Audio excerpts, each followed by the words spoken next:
Dandan, le lapin noir et blanc qui lisait tout le temps.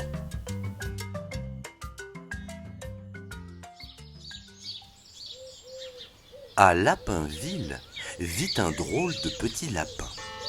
Tout le monde le surnomme Dandan, le lapin noir et blanc qui lit tout le temps, parce qu'il tient toujours son journal à la main. C'est le lapin le plus instruit de tout Lapinville, mais aussi le plus distrait. Cancan lui répète tout le temps « Dandan, si tu lis en pédalant, tu vas t'aplatir contre un arbre. » Mais Dandan n'écoute pas son ami et recommence dès le lendemain. Fais attention, Dandan, ne roule pas si près de ma voiture, on va avoir un accident. S'écrie Cancan. Plongé dans son journal, Dandan n'entend pas ses avertissements et finit par heurter la belle voiture décapotable de son ami. Attention, Dandan, freine, tu vas tomber. Je n'arrive plus à freiner. Hurle Dandan, faisant des vagues avec son vélo. Et badaboum! Dandan plonge la tête la première dans un trou. Affolé, Cancan sort de sa voiture le secourir. Tu t'es fait mal? Sors-moi de là, vite! S'égosille Dandan. Aïe, aïe! Attention à mes pattes, Cancan! Sois un peu patient, Dandan. 1, 2, 3, te voilà sauvé. Malgré tout, Cancan n'est pas content. Maintenant, il doit demander à Monsieur Frac de repeindre sa voiture toute rayée. Dandan est embarrassé de lui causer tant d'ennuis. Alors, tandis que son ami fait déjà ronronner le moteur, il se met à chanter pour le réconforter. Je m'appelle Dandan, le lapin noir et blanc, l'esprit bouillonnant, je lis tout le temps. Je lis toujours en conduisant, j'ai toujours des accidents, et Cancan n'est pas content. Mais j'ai une idée pour me faire pardonner, lui apprendre l'alphabet, car Cancan se réjouirait d'être un lapin cultivé.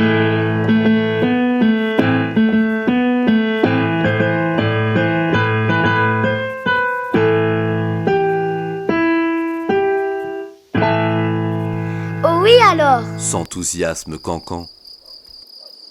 Le lendemain matin, sautillant de satisfaction, Cancan rejoint Dandan à vélo pour sa première leçon.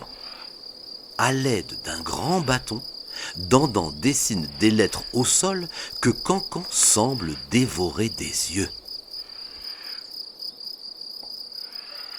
Que dirais-tu d'une leçon à vélo, Cancan? Apprendre en s'amusant, c'est si exaltant, si enrichissant. A, B, C, D, E, F, G, lettres enchanteresses, je vais vous manger. H, I, J, K, L, M, N, O, P, voici ma promesse, vous serez mon souper.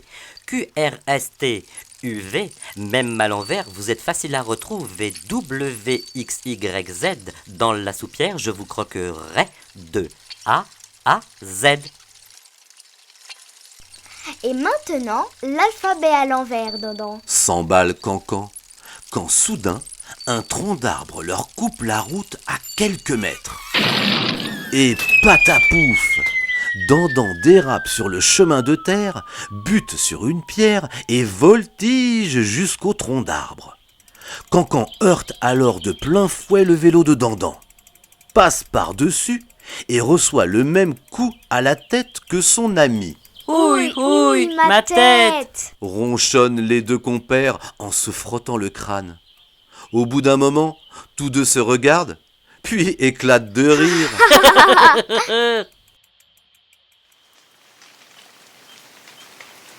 Je crois bien que cette fois-ci, il nous reste plus que nos pieds pour aller chez Monsieur Frac. Soupire Cancan.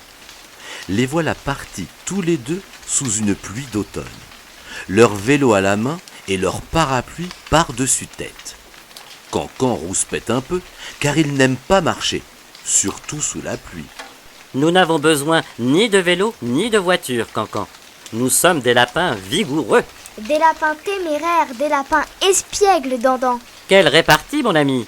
Tu es un amoureux des mots. Cancan se sent flatté. Un instant, il s'imagine dévorant des tas de livres. Des lettres rigolotes dansent autour de lui.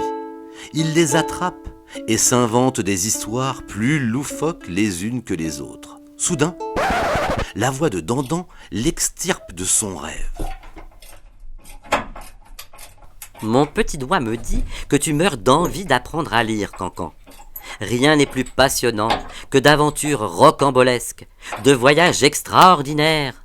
Regarde, le garage de Monsieur Frac pointe déjà son nez. Ce n'est pas trop tôt, on est trempé jusqu'aux os. Rouspète Cancan. Monsieur Frac leur fait promettre d'être plus prudents dorénavant. Je ferai au plus vite, mais il vaut mieux vous préparer à être patient. Peu importe, cette journée a été si enrichissante. J'ai appris l'alphabet avec Dandan. Bondissant tels des lapins pressés, les voilà arrivés dans leur maisonnette rose.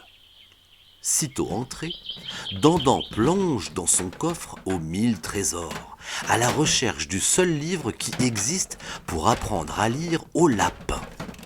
Bientôt, ses yeux s'écarquillent. Il tient enfin son bien le plus précieux. Tout joyeux, il l'enroule de papier cadeau. Le lendemain matin, Dandan réveille Cancan, prétextant une promenade matinale.